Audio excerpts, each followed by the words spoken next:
Der er enzym i den ene, og det her det er CO2. Lidt længere væk. Ja.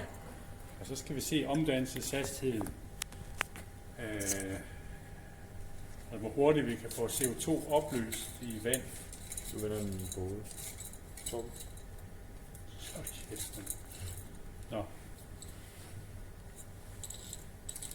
Så har vi for meget i, men nu gør vi det ligesom sidst, ikke? Det var sådan nogenlunde ligesom sidst. Yes. Vi skal... 1, 2, 3, nu!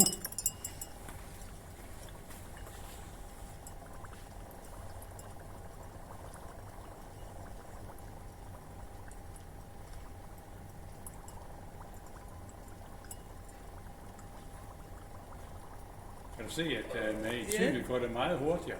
Ja, det gør det.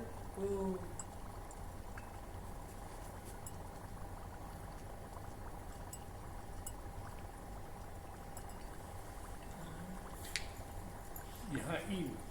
Hvis vi skynder os, har vi